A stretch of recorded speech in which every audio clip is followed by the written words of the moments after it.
Assalamualaikum warahmatullahi wabarakatuh. Jumpa lagi di channel YouTube saya.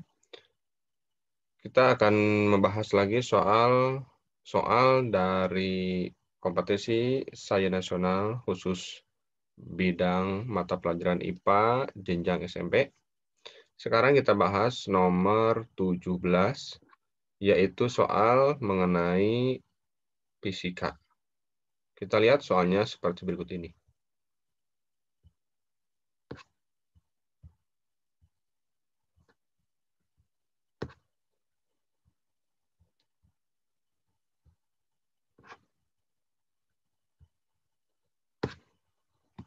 Nomor soal 16, materinya zat dan kalor, kontennya titik lebur, titik beku, titik didih, dan titik embun dan titik sublim. Soalnya sifat termal bahan A dan B masing-masing bersesuaian dengan kurva A dan kurva B pada diagram PT di bawah. Diagram PT itu tekanan dan suhu. Berdasarkan diagram PT tersebut dapat disimpulkan bahwa pada tekanan yang sama A, suhu lebur A lebih tinggi dari suhu lebur B. B, bahan A lebih mudah menguap daripada bahan B. C, titik triple bahan A sama dengan titik triple bahan B. D, suhu sublim bahan B lebih tinggi dari suhu sublim bahan A. Jawabannya adalah C, titik triple bahan A sama dengan titik triple bahan B.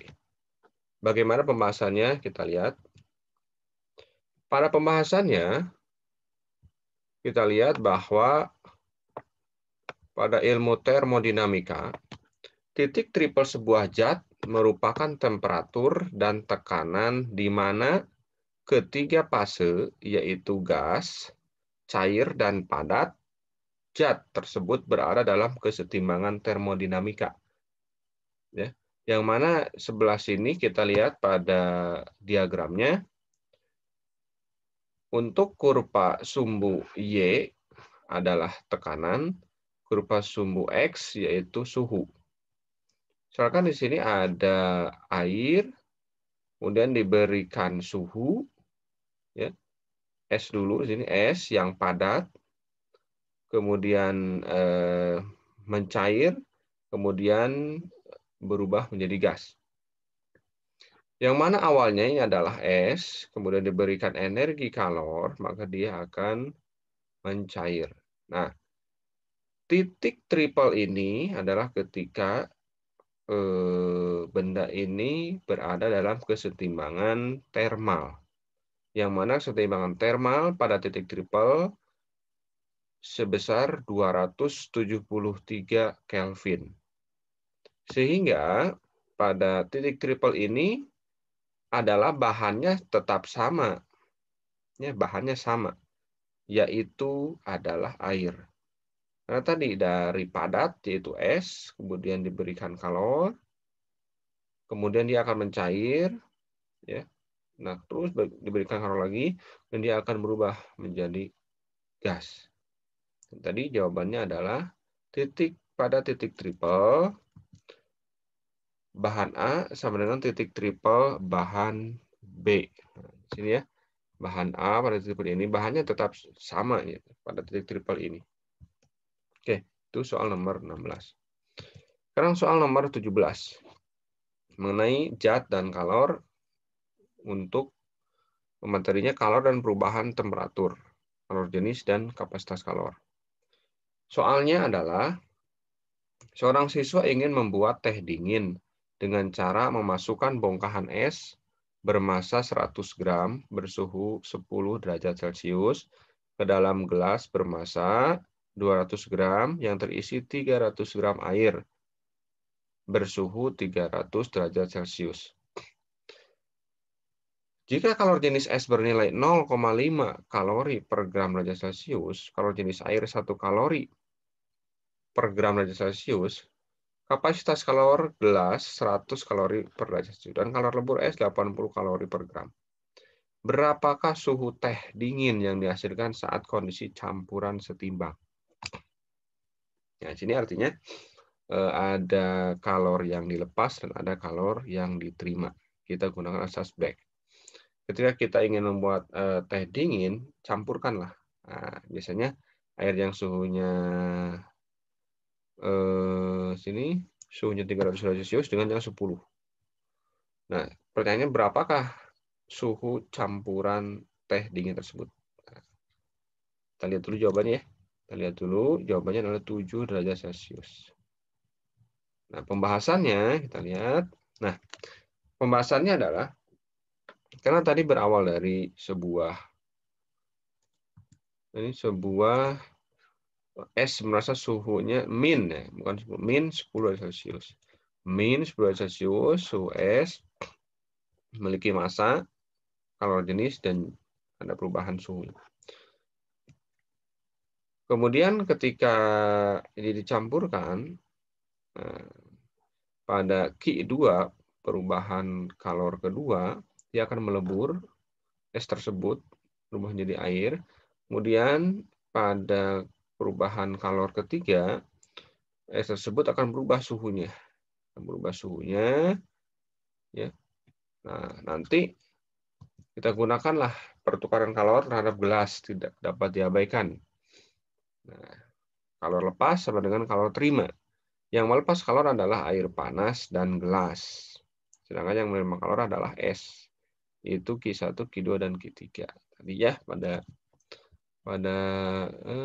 grafik ini ada Q1 kalor, Q1 kalor 2, kalor ketiga, dan kalor keempat. Sekarang kita lihat kalor yang melepas. Ya, yang melepas kalor adalah Q4. Q4 itu adalah ini Q4 massa es ya, massa es 300, kemudian dikali kalor jenisnya 1, kemudian perubahan suhunya. Tentunya perubahan suhunya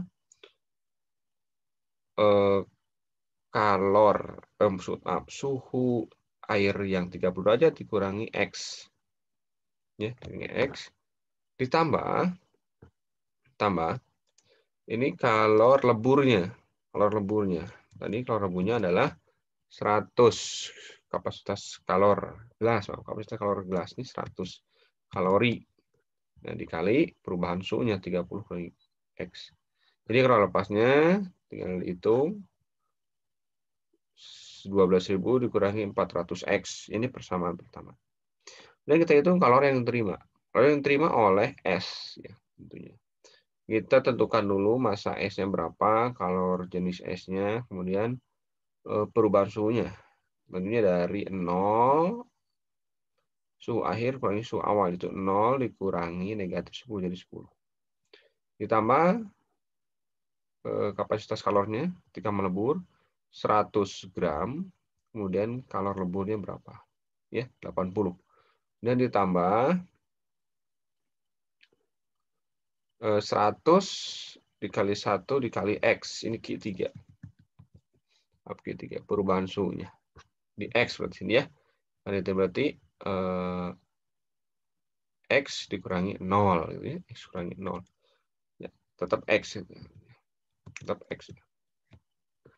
Jadi kita terima 500 tambah 8.000 ditambah 100X. Jadi kita terima 8.500 tambah 100X. Ya, karena Q lepas menurut Q terima, kita gunakan tadi, substitusikan yang Q lepas dengan Q terimanya. Maka ketemulah suhu campurannya yaitu 7 derajat Celcius. Ya. Kemudian soal nomor 18 tentang kelistrikan dan kebangkitan, materinya energi dan daya listrik. Soalnya pada suatu pembangkit listrik digunakan air terjun dengan ketinggian 20 meter dan debit 10 meter kubik per second. Jika efisiensi pengubahan energi air terjun menjadi energi listrik adalah 20%, percepatan gravitasi bumi 10 meter per detik kuadrat dan sejenis airnya 1 gram per centimeter kubik, berapakah daya listrik yang dihasilkan dari pembangkit tersebut? Jawabannya adalah 400 kW. Pembahasannya kita gunakan rumus energi listrik, daya listrik. P sama dengan W per T. Energi yang digunakan energi potensial dari air terjun. Berarti kita harus tahu rumus energi potensial, yaitu M kali G kali H. Kita konversi, W ini adalah energi potensial. Nanti akan berubah jadi energi listrik. Energi potensialnya M kali G kali H per T waktu. Kita ingat bahwa massa jenis air, ya, karena ada massa, sehingga rumusnya ada massa jenis, kali volume, kali G kali H. Kemudian kita hubungkan lagi dengan debit air, karena di soal ada debit air. Debit air itu volume dibagi waktu. Volume bagi waktu, sehingga ini menjadi debit air, jadi Q. Jadi rumusnya Q rho kali G kali H. Debit airnya adalah 10. Ya, 10 debit airnya meter kubik per detik. Kemudian massa jenisnya 1000, massa jenis air. Percepatan gravitasinya 10, kemudian ketinggiannya 20 meter. Menghasilkan 2 juta watt. Sedangkan efisiensi pengubahan energinya hanya 20%. Sehingga ini dikali 20% dayanya. Hasilnya 400 kilowatt atau 400.000 watt. Jawabannya. Bisa ya? Mudah sekali. Soal nomor 9 tentang besaran satuan dan pengukuran. Materinya besaran pokok dan besaran turunan. Soalnya percepatan adalah besaran vektor yang memiliki besar dan arah. Arah percepatan adalah, jawabannya adalah sama dengan arah perubahan kecepatan benda. Kita lihat penjelasannya. Kita sudah mengetahui ya, bahwa besaran itu berdasarkan arah dan besarnya ada dua macam, itu ada besaran vektor, ada besaran skalar. Tadi besaran vektor adalah besaran yang memiliki nilai dan arah. Sedangkan besaran skalar hanya memiliki nilainya saja. Arahnya tidak diperhitungkan. Contoh besaran vektor apa? Kecepatan, percepatan, gaya, ya, itu adalah besaran vektor. Contoh skalar, massa, ya, itu tidak memiliki arah. Kemudian waktu juga tidak memiliki arah. Ya. Nah, tadi percepatan adalah besaran vektor yang memiliki besar dan arah. Arah percepatannya adalah ya sama dengan arah perubahan kecepatan benda. Misalkan kalau arah bendanya ke kanan, maka arah percepatannya pun ke kanan. Dan perubahan kecepatannya pun kalau ke kanan ya ke kanan. Lebih besar ke kanan ya ke kanan gitu. Itu kecepatan. Soal nomor 20 mengenai gerak dan gaya, materinya gerak lurus.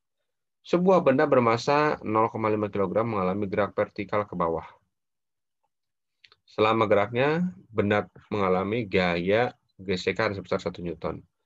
Jika besar percepatan gravitasi dianggap 10 meter per detik kuadrat, maka percepatan benda adalah, jawabannya 8 meter per sekon kuadrat. Pembahasannya, lihat. Gerak vertikal ke bawah, jadi bola dijatuhkan, gerak jatuh bebas, maka termasuk gerak lurus berubah beraturan dipercepat. Dan karena ada gaya gesek sebesar 1 Newton, maka ini arahnya berlawanan dengan arah jatuhnya benda. Kita gunakan rumus hukum Newton 2, sigma F sama dengan M dikali A, massa dikali percepatan. Di mana sigma F ini adalah resultan daripada gaya. Di sini gayanya hanya ada gaya berat benda dan gaya gesek. Yang ke bawah positif, yang ke atas negatif, yang melawan percepatan gravitasi. Berarti berat benda dikurangi gaya gesek sama dengan massa kali percepatan. Berat bendanya M kali G, 0,5 kali 10 dikurangi 1 Newton. Sama dengan 0,5 A. Jawabannya 0,5 kali 10, 5. Ya. 5 kurangi 1. 4. Nah, 4 dibagi setengah, 8 meter per sekon kuadrat percepatannya. Sama. Nomor 21. soal tentang gerak dan gaya khusus untuk gerak lurus. Sebuah benda bermasa 2 kg bergerak lurus dengan laju awal 10 meter per sekon. Setelah menempuh lintasan 100 meter, kecepatannya berubah menjadi 30 meter per sekon. Jika benda bergerak dengan percepatan konstan, maka resultan gaya yang bekerja. Ingat, ada benda masanya 2 kg bergerak lurus, laju awalnya atau V0-nya 10 meter per detik. Setelah menempuh lintasan 100 meter, kecepatannya berubah jadi 30 meter per sekon. Jika benda bergerak dengan percepatan konstan, ya kalau percepatan konstan itu adalah gerak lurus buah beraturan. Maka resultan gaya yang bekerja adalah 8 Newton. Kita lihat pembahasannya. Resultan gayanya adalah M kali A. Di mana sigma F sama dengan 2 A. Masanya adalah 2 kg. Nah, benda yang awal bergerak dengan 10 detik, 10 meter per sekon sampai 30 meter per sekon. Kita gunakan rumus GLBB yang ketiga. V kuadrat sama dengan V0 kuadrat tambah 2AS. Kecepatan akhirnya adalah 30. Kecepatan awalnya 10. Dikuadratkan semuanya ditambah 2 kali A. S-nya adalah perubahan jarak tempuhnya 100 meter. Ya, sehingga menghasilkan percepatannya 4 meter per sekon kuadrat. Itu baru percepatan. Sekarang ditanya adalah resultan gayanya. Berarti sigma F sama dengan 2 kali A tadi itu. F sama dengan 2 dikali 4 A-nya itu, sehingga 8 Newton. Ya, oke. Soal 22 tentang fluida khusus untuk materi prinsip Archimedes. Nilai yang terbaca pada neraca pegas untuk benda yang ditimbang di udara atau BU, berat udara, tidak sama dengan nilai yang terbaca jika benda yang sama ditimbang dalam air atau BA, atau berat air, ataupun di minyak, BM, berat minyak. Massa jenis air 1000 kg per meter kubik, dan massa jenis minyak 760 kg meter per kubik. Urutan yang benar dari nilai yang terbaca pada neraca pegas dari yang terbesar ke yang terkecil. Jawabannya adalah BU, berat yang di udara, berat di minyak, dan berat di air. Itu ya. Oke, kita lihat. Ini adalah prinsip dari hukum Archimedes. Ketika ditimbang di udara, misalkan beratnya 100 Newton. Nah, kemudian ketika ditimbang di dalam air, karena ada massa jenisnya itu 1000, maka air pun akan ada gaya apungnya. Gitu ya, ada gaya apungnya. Karena dengan benda yang sama, jadi tinggal yang mempengaruhi adalah rho atau massa jenis. Semakin besar rho-nya atau massa jenisnya, maka gaya apungnya itu akan semakin besar juga. Sehingga ketika gaya apungnya akan besar, maka berat bendanya juga akan lebih kecil. Maka bisa dilihat bahwa jika semakin besar rho fluidanya, maka semakin kecil berat benda ditimbang dalam benda tersebut. Sehingga tadi jawabannya adalah berat di udara itu lebih besar dari berat di minyak, karena minyak itu 760 kg per meter kubik, dan berat di air itu 1000, massa jenisnya 1000 meter per 1000 kg per meter kubik. Jadi jawabannya berat di udara, berat di minyak, dan berat di air. Dari yang terbesar ke yang terkecil. Itu. Soal 23 mengenai cahaya dan optik. Untuk optik geometrik.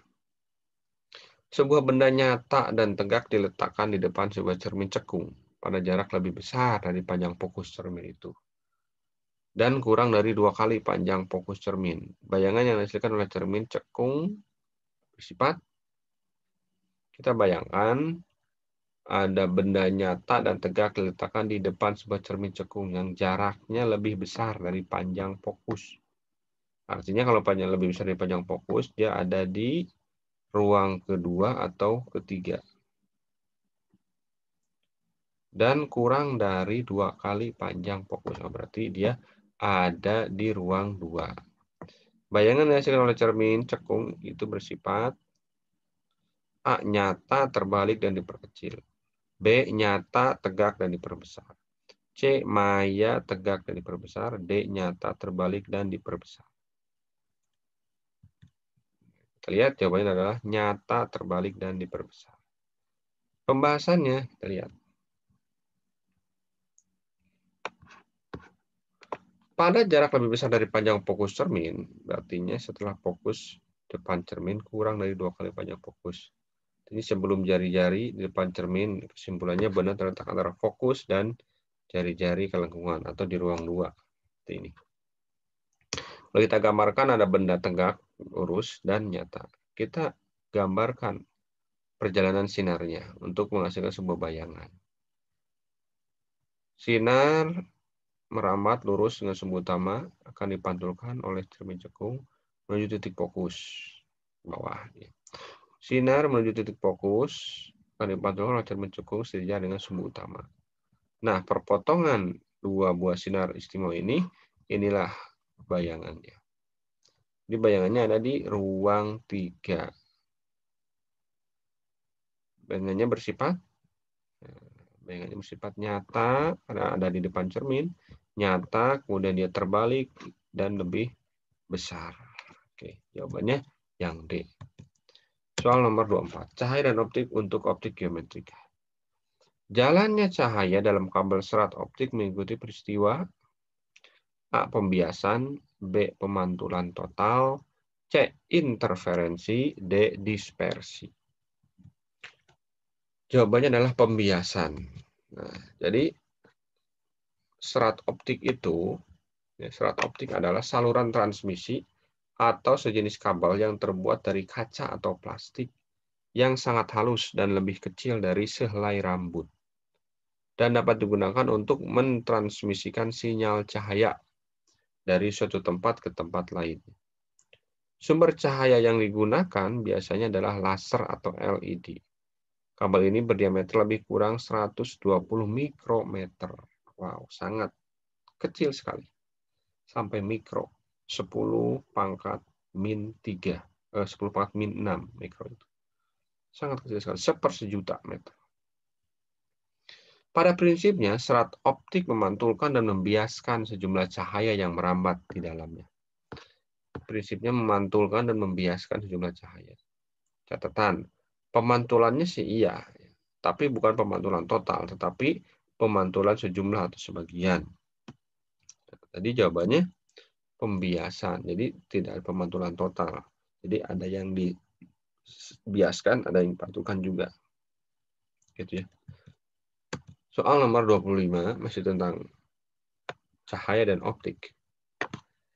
Gambar di samping ini melukiskan jalannya berkas cahaya monokromatis yang datang dari medium yang berindeks bias N1 ke medium berindeks bias N2.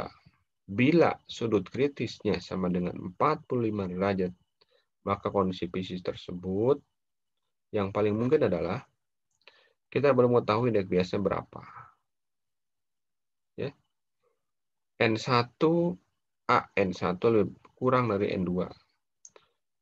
B, N1 indeks bias 1 kurang dari N2. Sudutnya, ini sudutnya 35 derajat. Yang C, N1 lebih besar dari N2. Sudutnya 55 derajat. N1 lebih besar dari N2, sudutnya 35 derajat.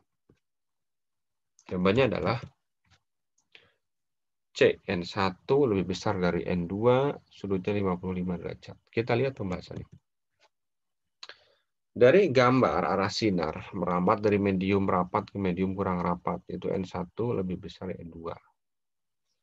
Lihat, sinar datangnya garis normal, medium optiknya rapat. Ketika medium optiknya rapat, misalkan air, ke udara, misalkan ya, ini kurang rapat, maka sinar biasnya akan menjauhi garis normal atau sudut biasnya lebih besar daripada sudut datang. Sedangkan ketika sinar datang dari medium yang berindeks bias kurang rapat, kepada medium yang berindeks bias rapat, maka akan dibiaskan mendekati garis normal, sehingga sudut datangnya lebih besar dari sudut biasnya.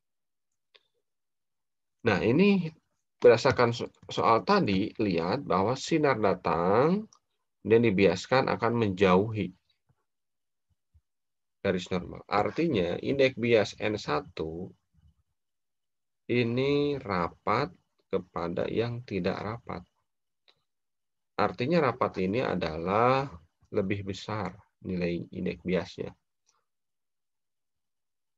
ya kepada yang tidak rapat. Misalkan ini air itu indeks biasnya 1,5 kepada udara itu 1 indeks biasnya. Sehingga dia akan menjauhi garis normal. Ya. Nah, di sini yang paling memungkinkan adalah C dan D. N1 lebih besar daripada N2. Sekarang berapa sudut datangnya? Nah, ketika ditanya sudut datang, artinya kita harus mengetahui dulu ya sudut kritisnya. Ini sudut kritisnya ini adalah 45 derajat. 45 derajat. Sehingga sudut kritisnya merupakan sudut datang ketika sinar bias sejajar berimpitan dengan batas medium. Di soal sudut datangnya 45 derajat, maka sudut biasnya harus lebih dari 45 derajat. Itu 55 derajat. Oke. Itu adalah pembahasannya. Sekarang soal nomor 26 tentang kelistrikan dan kemagnetan khusus untuk rangkaian hambatan seri dan paralel.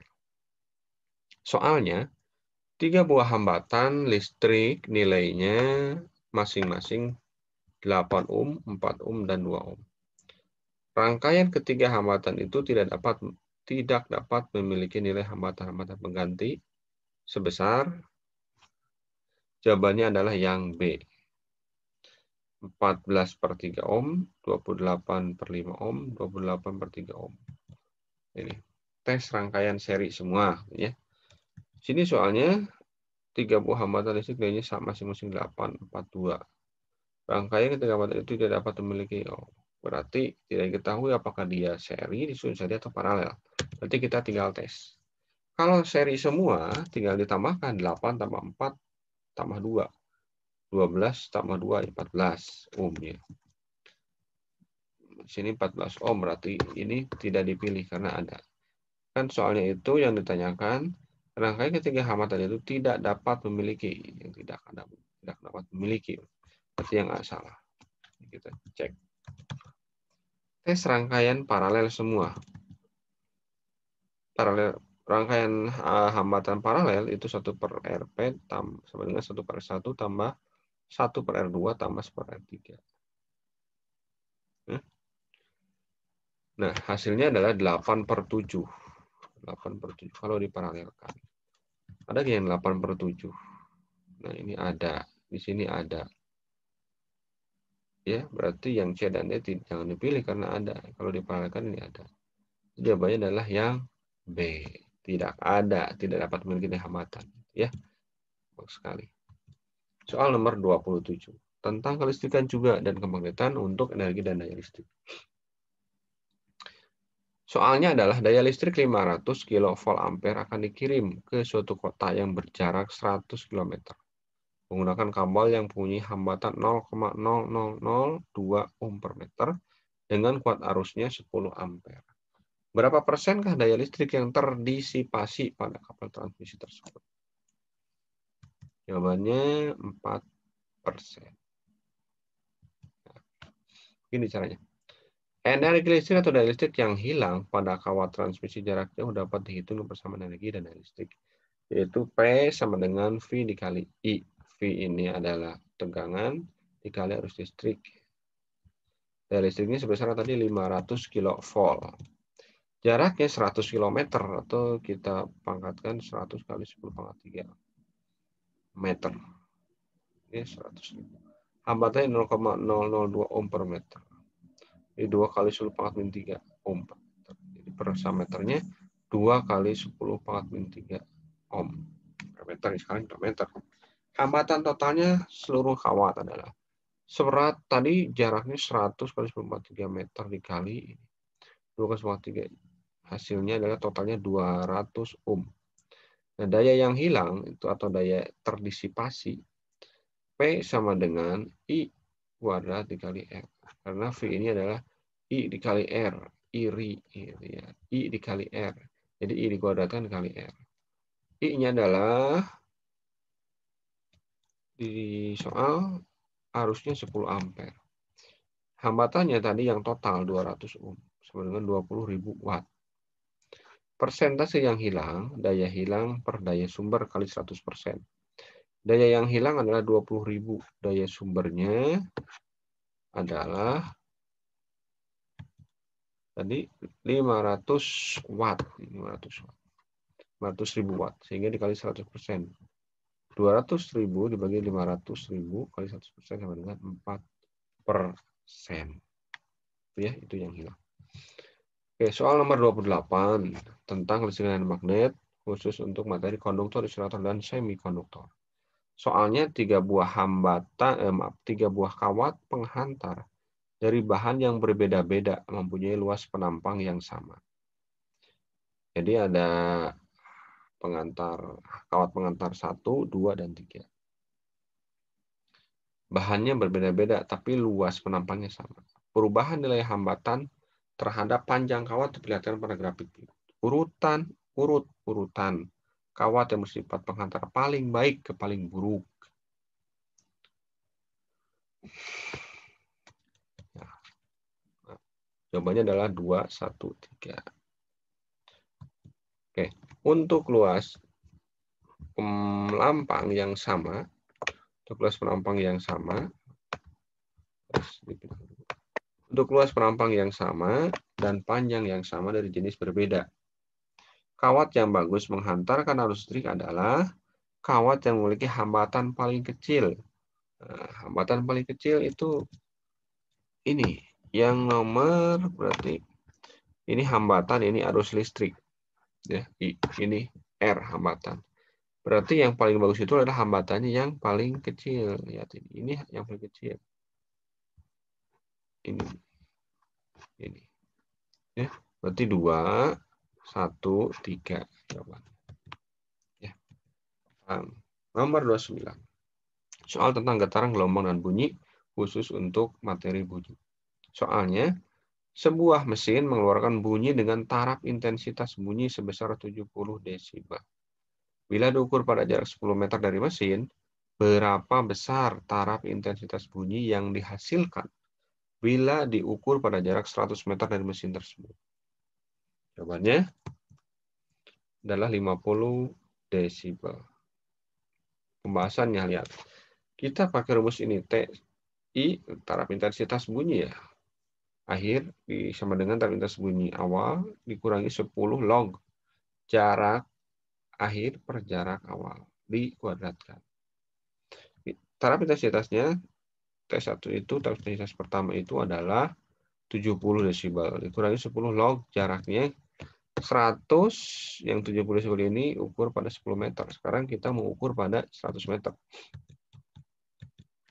100 per 10. 100 per 10 itu adalah 10. Ya, 10. 100 bagi 10 ya 10. 10 kuadratkan.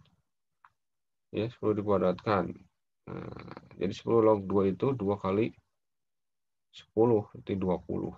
Jadi 70 kali 20 sama dengan 50 desibel. Oke.